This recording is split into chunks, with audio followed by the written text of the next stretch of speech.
¿Qué pasa?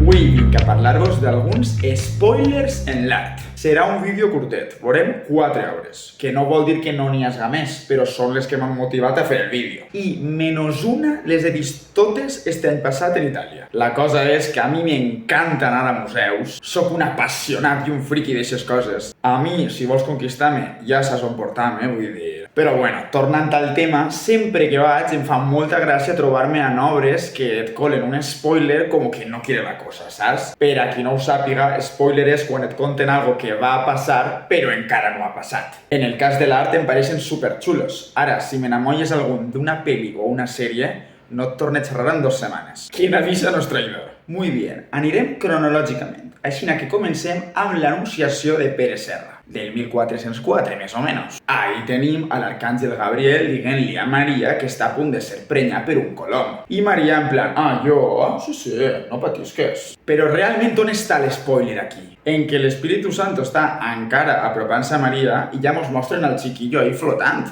que pareix que vinga precuinat de casa, com les lasanyes del Mercadona. En contra de clavar-lo al microones, el clavestis la panxa, saps? Ara continuem en el segle XV, sobre el 1455. Monem el tríptic de l'altar de Santa Columba, però a la part central, que és la que ens interessa a nosaltres. Esta obra fa uns anys es va fer viral per la quantitat de memes que es feien per Twitter, que ara es diu X. Elon Musk no pense perdonar-te en la vida el que li estàs fent, de veritat te ho dic. Però bueno, de lo que es parlava sobre esta obra en internet era del pedazo spoiler que contenia. Resulta que en el centre tenim l'adoració dels Reis Mags que van a llepar-li un poc el cul al Niño Jesús, com és costumbre, i ojito lo que n'hi ha de fondo.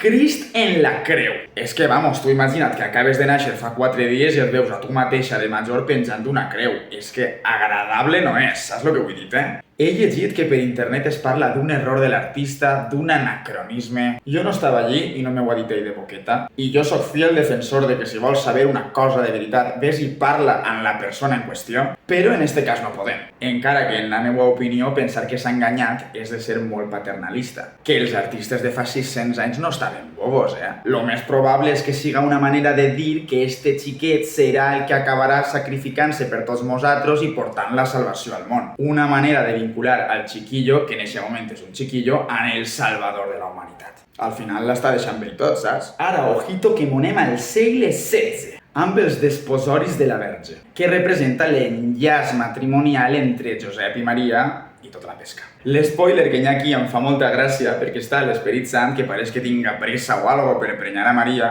i estan els angelets agarrant-lo com dient-li animal, que ara no era. Ja està el pardalet que pareix que vulgui eixir escopetat i no pot, pobret, saps? I ja l'última és la Mare de Déu en el xiquet i alguns sants i santes. Aquí mos ha passat lo mateix que en aquella obra de Santa Columba. Lo que passa que aquí està un poc més amagat i n'hi ha que tirar de zoom. Bueno, zoom o vas a visitar tu l'obra i t'acostes, saps? Que per algo tenim ulls. I passa que en l'hòstia apareix Crist crucificat. I en la realitat ahí el tens, no? Que el chiquillo encara no ha començat ni l'escoleta. Joder, l'escoleta, si he plogut des d'entonces. I bueno, igual a vosaltres vos pareix una tonteria, però a mi anar a un museu i després de veure 47 obres iguals o molt paregudes que m'encanten igual i em tornen completament loco, em passe mitja hora mirant-les cada una. Però igualment, després d'això, trobar-te una obra en aquest tipus de detallets que dius, ai, mira que gràcia, no? Pues què vols que et diga, no? Ho fan un poquet més divertit. I de fet, si sou persones que no esteu habituades a anar a museus, jo vos recomano que després de veure este vídeo proveu anar a algun museu com el de Belles Arts de València, que a mi m'encanta, i que es planteu allí i es passeu el rato buscant a veure què n'hi ha.